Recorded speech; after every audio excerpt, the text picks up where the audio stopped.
Welcome and welcome back, everybody, to the OK Grognard Show. Today is Monday, April 3rd, 2023, shortly after 10 a.m. Central in beautiful Lake Geneva.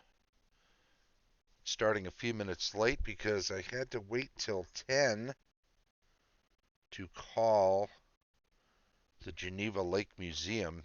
They've got some special hours for spring break here in Lake Geneva. And with Easter coming up, they're closed Easter Sunday. But I wanted to find out if the Dungeons and Dragons exhibit they have is open yet, and they said no. Keep an eye on their Facebook page. When they do open, adults $12, seniors $10. That's 60 and over. Students $5, and I think they said 13 and under kids are free. So it's a pretty neat museum, regardless of whether the D&D. It's like a TARDIS in there. I swear, I've been in there before, and it seems so much bigger on the inside. The outside, I mean, it looks like a decent sized building from the outside, but it just seems like it goes on forever. They have so much stuff to look at. It's pretty amazing. But today, we're going to talk about Beneath the Ruins of Castle Embersand. And what's up with that, you ask? Well, it's an event I ran for GaryCon 15, a first edition Advanced Dungeons and Dragons event. I don't think I had less than 8 players. There were a couple that had to leave early. It came a couple that came a little late. So I guess we could say 6 to 9 players. Although for the majority of time in all three games, it was 8 or more. The I run a show. I run a game on Tuesday for some of the early comers that never get into Lake Geneva other than for GaryCon. Tom Tullis, Bart Miller, Derek the Geek Preacher, Carl Black. Used to be a number of others, but they've gone by the wayside. Don't make it to GaryCon anymore. We added a few. That's the Tuesday night game. I also used to run a regular Saturday evening game, like a 6 hour, 7 to 1. And because I dropped running Divine Right without Stephen Kifley being able to attend, I added a second first edition game. I did that from 11 to 5. I don't know if I'll do it the same way next year. The earlier event, a 6 hour event, it takes up most of the day. If you start at 11, you cut out people being able to do 8 to noon stuff. And also, 2 hours in between was a longer break than I anticipated it feeling to be. I really didn't need 2 hours. If I do noon to 6 next year and 7 to 1, or maybe I do 4 hour sessions. I don't know. I like the longer ones. In any event, there were a lot of cool little incidents, and I'll just go through some of it. It was just a con game. I won't be running it again for the convention, so spoilers are not that big a deal, I suppose. There's me and Steve. Steve is one of the newcomers this year. I believe Carl had asked if there was room for him since Eric had dropped out. We made some space. There's me setting up an encounter. We're in the secret room. You can see the secret door is open behind me. There's all sorts of cool stuff in there, miniatures cases and the like. But that's a lot of minis, huh? I'll have all sorts of stuff in the show notes for people to check out. But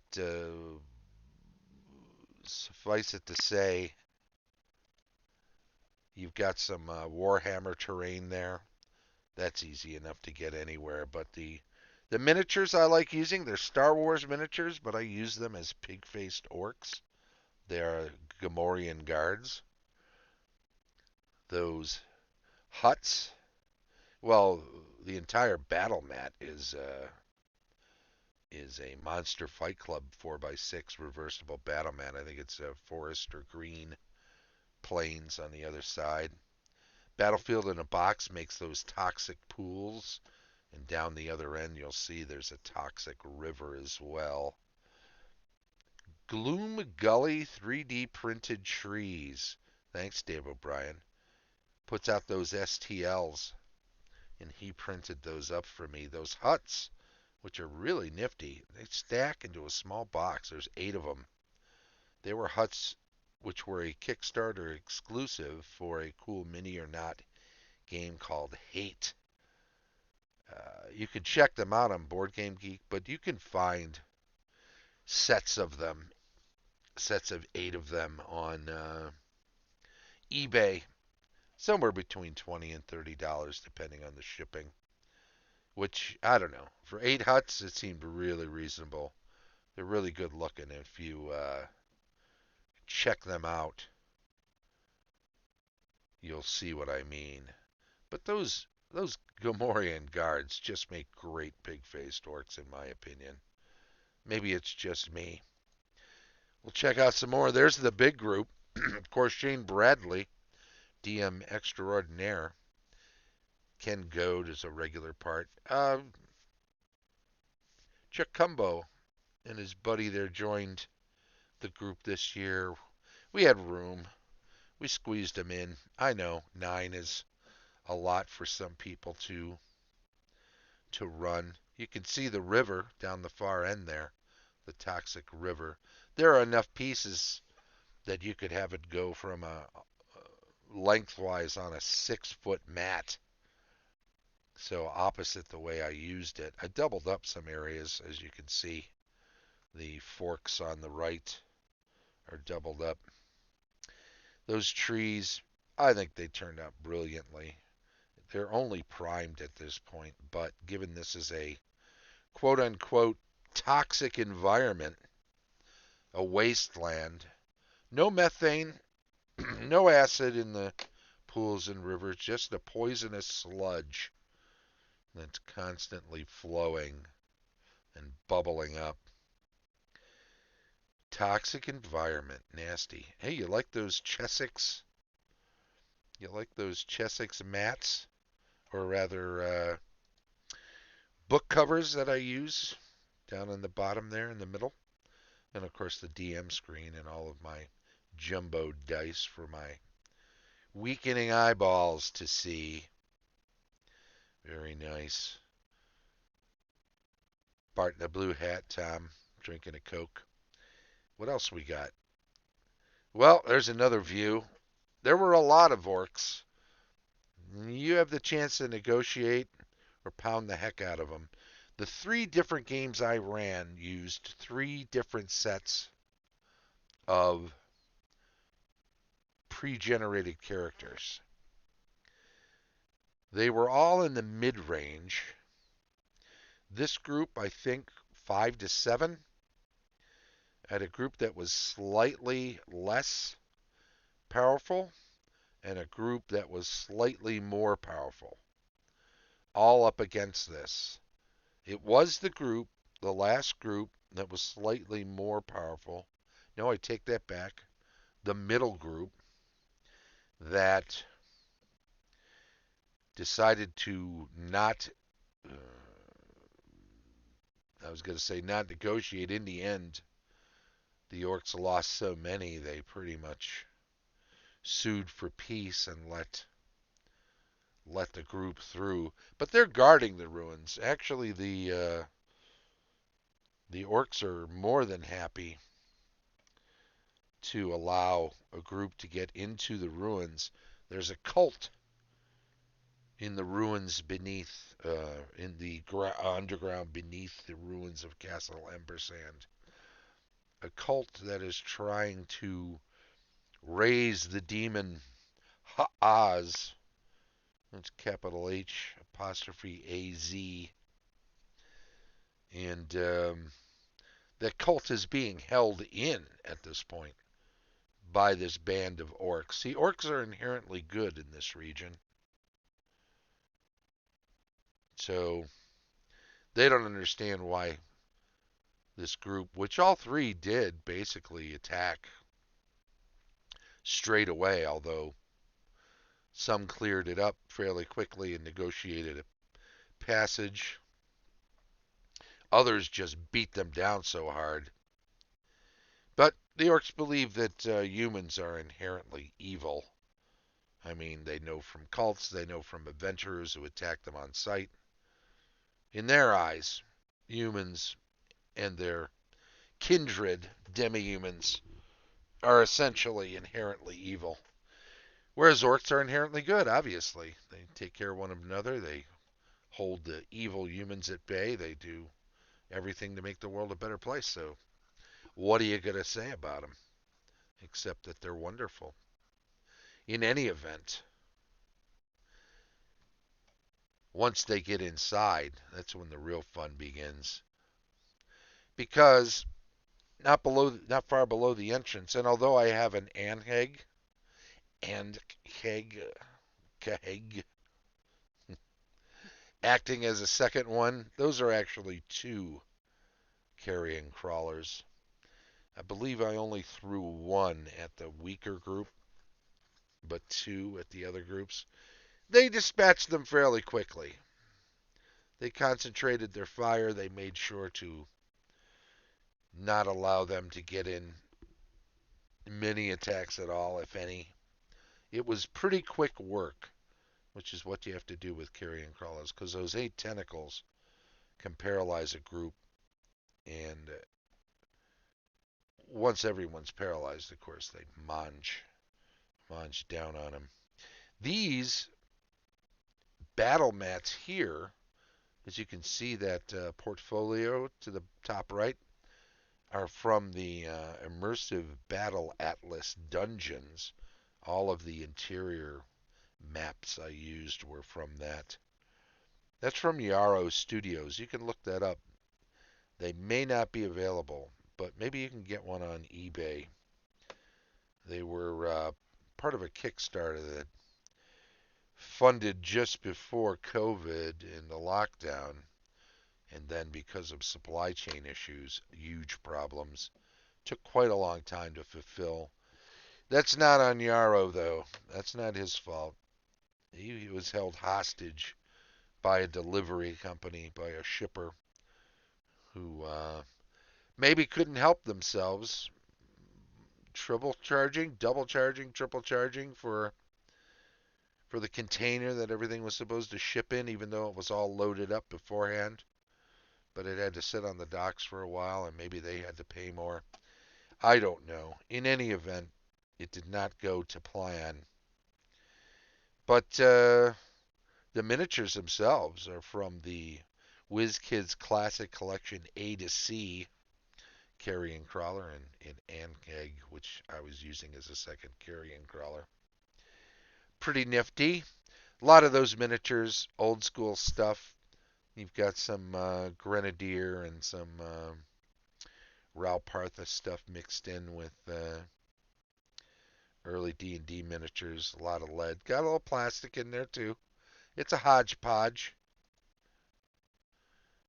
And then they came out of that room, and what did they run into? But the hugest rust monster anyone could ever see. Another classic monster. This one, however, came from the D&D 3-inch vinyl figures, the Monster Minis from WizKids. Now you can check that out. I'll have a link in the show notes. I think you can get them through Miniature Market. But I played this basically like a big lovable dog. It just wanted metal. And obviously with its tentacles, it can't help itself. If it touches you or probes you and touches metal, that stuff's going to fall right apart on you. You don't want that happening. But that was a good time. Now, I didn't use all of the walls and stuff, so some of this is not as it appears. But that was the entranceway. There was a long hall here. They came through from this direction and it could go right or left, but then coming around the corner was the giant rust monster. Now, there's a danger if you don't deal with the rust monster and you allow it to shepherd you further to the left there, in that you can get trapped between a rock and a hard place. The huge webbed area, huge room where two couple of rubber dollar store spiders from back in the day. These are fun. I love having these around for. They're always very impressive to groups. So rock and a hard place here. Most of the groups handled this quite well. I think a couple of people got stuck in webs, but no one was ever killed. A few pieces of metal were lost dealing with this rust monster. Now I'm only showing pictures from one group of the three, and over the course of this little slideshow, you'll see multiple pictures from all of the games because I didn't get them all, but I always liked this one from the first game on Tuesday because the halfling climbed up and hid and stuck and got behind the rust monster and then dealt it a nasty blow. The Ric Flair character down in the bottom middle basically won an initiative and just ran the hell across and didn't get stuck in any webbing. So they definitely split the party, but they wound up dealing with that. And they had to go into a room with the old chess table room. Now, I just used this as a 20-foot wide hallway. Well, 25 really, I guess, right? 5, 10, 15, 20, 25. I just used these as the walls and didn't have any of this outside stuff, which would be considered balcony, I suppose, for other groups. But I just wanted the chessboard room. And it was a high ceiling, and from way up above would come down. Using a form of telepathy would essentially get in your head, ask you your name, ask you what you have of value to give up. And obviously, beholders can be really tough. So this wasn't meant to be a I'm going to kill all the players adventure. This was meant to be we're going to see if they're dumb enough to engage. Just give something up. Just about anything of value would have placated. Long as it was, I don't know, 100 or more gold pieces, I think he took just about anything. So minor magic items, potions even, small gems, small sack of coins, just about anything would have pleased.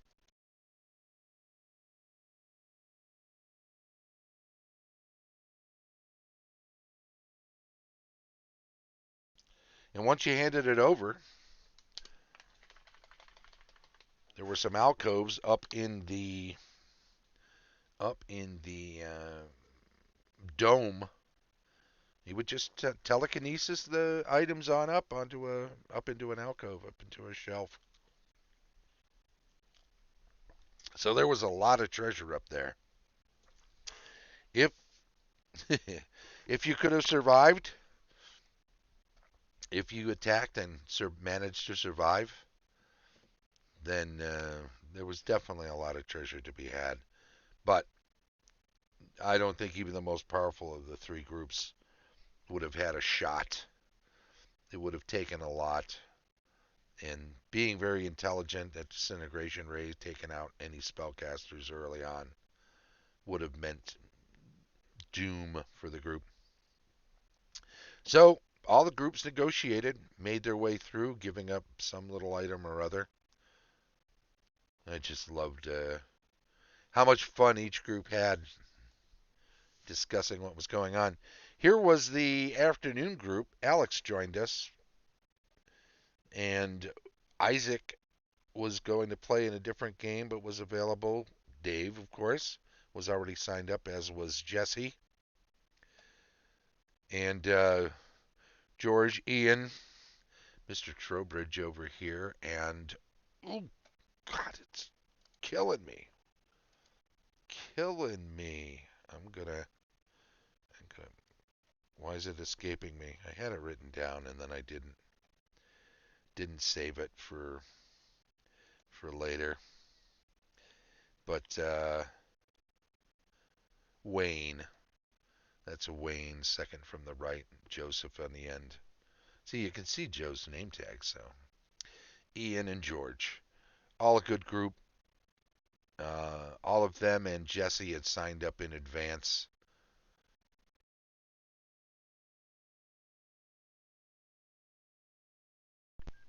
As well as Dave. So we had two extras, which meant, 6 signed up. Well, I always keep a couple extra seats or welcome other people in.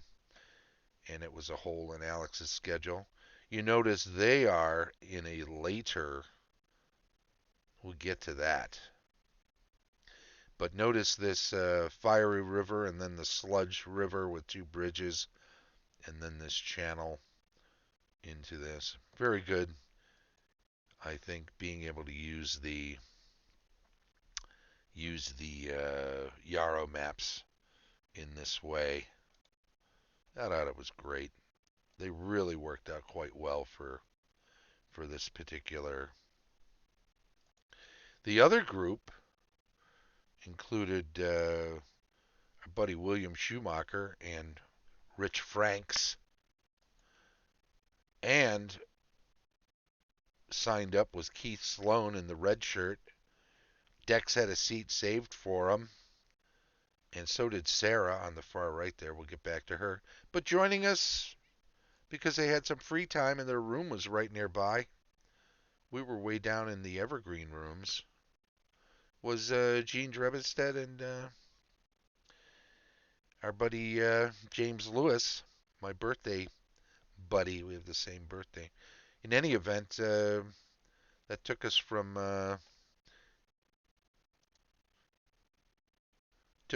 5 players because somebody didn't show. Oh yeah, somebody was saying they were going to join us, so I saved a seat for them, and then they told me earlier in the convention they had something else they signed up for that would take them to 8, so they were going to show up and be late, but then they didn't show at all, which was a little annoying. Oh, and let's not forget Sarah. She's looking up a spell, actually. She's not goofing off on her phone.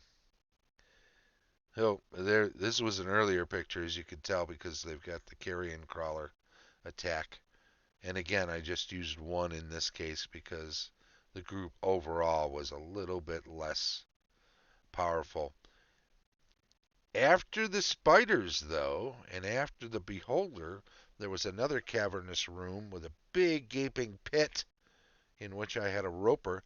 I did not use this for the third group because I felt like it was taking up too much time. Overall, the time was running faster, and I felt that to make sure we got through the whole thing, I wanted to excise 1 encounter, and this felt like the one to remove. Another one of those 3-inch vinyls. I didn't want to remove the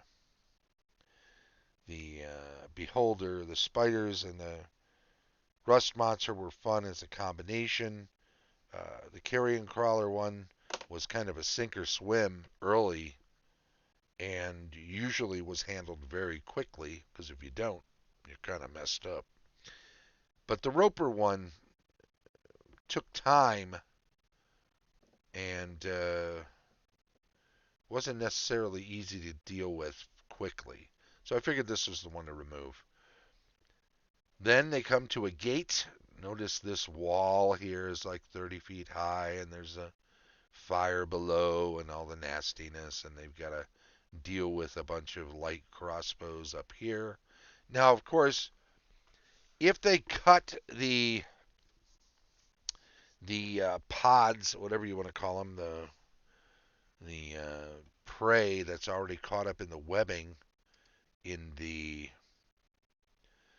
spider room, they can get themselves a number of cultist robes, and two of the groups did that and used them to good effect because these are indeed cultists on the wall, and stopping them is for sure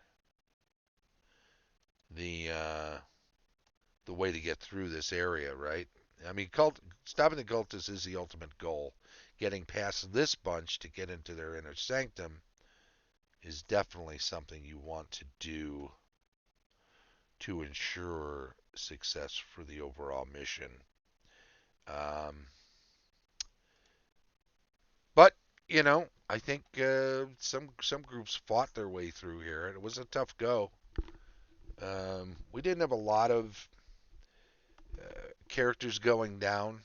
We had a few paralysis early on. These guys were using, you can see 3 figures are down. The crossbows that they use were covered with poison, but the poison they use is a paralysis poison. So if you manage not to all go down and you win the encounter, you can get that back. The sludge in the pools in the river is not as toxic, but it does a paralysis. It holds people in check. And, they want people they can sacrifice to their great demon lord, and they want them alive. So they just want to paralyze them, and that's their thing. The character sheets for one of the groups. This was Chuck's character, Hap Slappington, the halfling thief. He's got some good stuff. Short sword +1, daggers, dagger +2 times 2, and +1 sling bullets, or the sling is +1. The bullets are bullets. What else has he got in the upper right over there? Leather armor +2. So he's no pushover. This is a pretty high level group, the first group that comes in, and they do a good job. We've played multiple times. He's 6th level as a thief, which is not bad. Good amount of magic. But 3 of them went down, and this guy goes down in the middle pretty soon. This is just a different picture, different angle. Cultists, I'm just using random figures there. Once they get through there, I had another piece in between you saw from another picture, another double bridge to cross, but once you get across that and into this area, these two have control of the Eidolons. Well, they're known as Eidolons on the packaging from WizKids, but I call them Oglas. That's capital OGLA. Oglas. And you had to deal with them. If you could take out the two cultists, they control the 2 Oglas. And most of the groups managed to deal with that pretty quickly. I think I even left out the Oglas in the initial because we never got far enough. A lot of goofing around on Tuesday. These are guys that they're there early for the convention. There's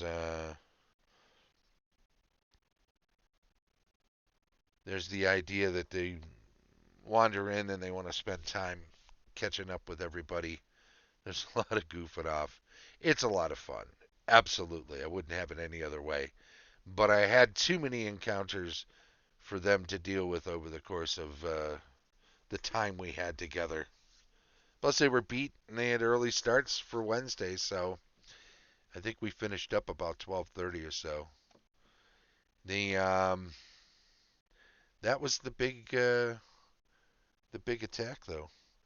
There was one more room which I only got to in the final adventure. This cube is a 15 by 15 cube that rests above the paralysis sludge, and it has a false side. It's actually a gate. If you run along this path and leap across the 4 foot wide sludge river, you could go right through that face of the cube, and you'd wind up in another room where you can catch the cult leader, who, as with all adventures, is just right in the process of summoning the Demon Lord. One group, I'm sorry, two groups got to the end. One group managed to take out the Demon Lord, the cult leader with a silence before he could summon the Demon Lord, and then finished off the other, finished him off and his other helpers who were in that room. The other group didn't stop final the final summoning and wound up having to fight the Demon Lord himself. I was using a horned devil miniature. In one case, in the case of the larger group, I considered it a Balrog. In the other group, I did a sort of a minor, lesser demon thing because it was meant to be a scalable final encounter. In any event, a lot of fun, big deal, big fighting attack. Um, the third group probably had the most intense attack of all of them, and it was definitely a good time. Anyway, that was the whole idea. The Brothers of Haas, they were Haas Bros, were using the Oglas, the OGLA for evil, had created a toxic environment for all of the adventurers, and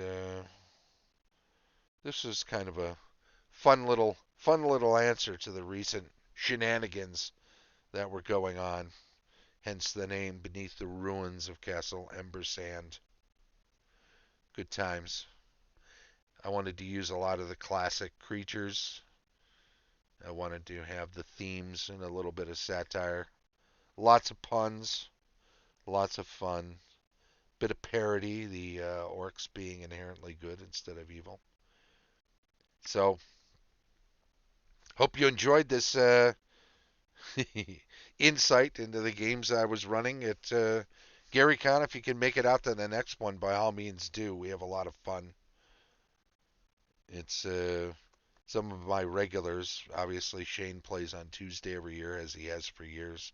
Sarah's been with us the last couple of years for the late night one, which is mostly guys. I save seats for that one for guys I've been playing with since Gary Con 2. But there's always a few seats open.